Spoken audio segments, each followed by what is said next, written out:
Ba'zi narsalar hayotda so'zlar bilan emas, balki xatti-harakatlar, kozlar va mayda imo-ishoralar orqali tushuniladi va ko'pchilik odamlar bu signallarni e'tiborsiz qoldiradi yoki umuman to'g'ri anglay olmaydi.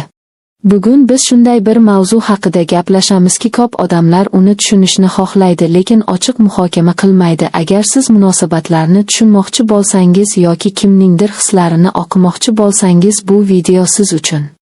Eng avvalo shuni tushunish kerakki, har bir inson o'z hislarini to'g'ridan to'g'ri ifoda qilmaydi. Ba'zi odamlar uyatchan bo'ladi, ba'zilari ehtiyotkor bo'ladi va ba'zilari esa o'z hislarini yashirishga harakat qiladi.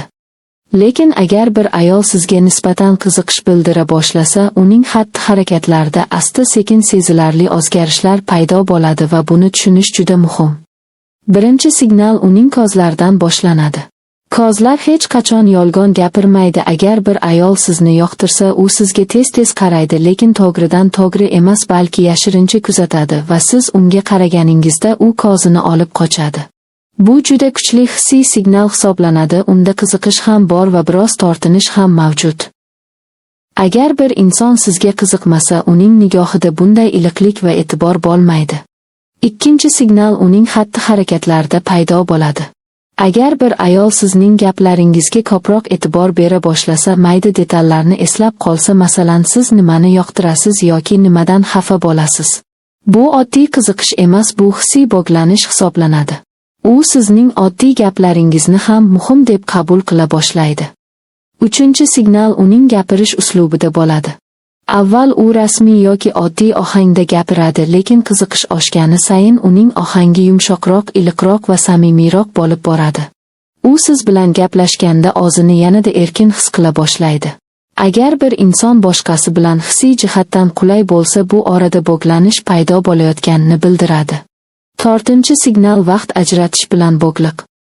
Agar bir ayol band bo'lishiga qaramay sizga vaqt ajratsa, siz bilan gaplashsa yoki sizni ustuvor deb bilsa, bu juda kuchli belgi hisoblanadi. Chunki vaqt ajratish faqat qiziqish emas, balki hissiy ustuvorlik hamdir. Beshinchi signal rashk yoki reaksiyadir. Agar siz boshqa biri haqida gapirsangiz va uning yuz ifodasi o'zgarsa yoki u jim bo'lib qolsa, bu ham nozik hissiy signal bo'lishi mumkin. Lekin bu har doim ochiq ko'rinmaydi, juda sezilmas darajada bo'ladi. Oltinchi signal uning savollaridir. U siz haqingizda ko'proq so'ray boshlaydi, sizning hayotingiz, rejalaringiz va hislaringiz haqida. Bu oddiy qiziqish emas, bu hissiy bog'lanishning bir qismi. Chunki inson kimnidir yoqtirsa, u haqda ko'proq bilishni xohlaydi. Yettinchi signal uning qulaylik darajasidir. Agar bir ayol sizning oldingizda o'zini erkin tutsa, shaxsiy gaplarini bo'lishsa va hislarini ochsa, bu juda kuchli ishonch belgisi hisoblanadi. Va ishonch har qanday munosabatning asosidir. Sakkizinchi signal tana tilidir. U sizning oldingizda ochiqroq holatda turadi, sizning gaplaringizga javob beradi va ba'zan biroz hayajon ham ko'rsatadi. Hayajon ham signal hisoblanadi, chunki inson yoqtirgan odam oldida biroz asabiy bo'lib qoladi. To'qqizinchi signal davomiylikdir.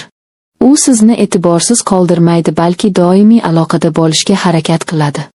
Agar bir inson qiziqmasa, u asta-sekin masofa saqlay boshlaydi.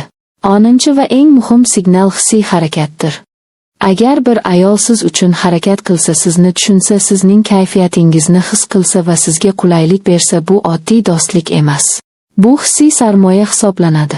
Va hissiy sarmoya hech qachon tasodifiy bo'lmaydi. Lekin muhim bir narsani unutmang. Faqat bitta signal asosida qaror qabul qilish to'g'ri emas. Haqiqiy tushunish har doim bir nechta signallarni birga ko'rib chiqish orqali bo'ladi. Chunki har bir insonning xarakteri boshqacha bo'ladi. Ba'zilar tabiatan ochiq bo'ladi, ba'zilar tortinchoq bo'ladi va ba'zilar juda hissiy bo'ladi. Shuning uchun har doim kontekstni tushunish juda muhim. Oxirida shuni aytish kerakki, agar bir inson sizga qiziqsa, u buni so'zdan ko'ra ko'proq o'z harakatlari orqali ko'rsatadi. Va siz bu signallarni tushunishni o'rganib olsangiz, munosabatlarni ancha aniq va chuqurroq tushuna olasiz.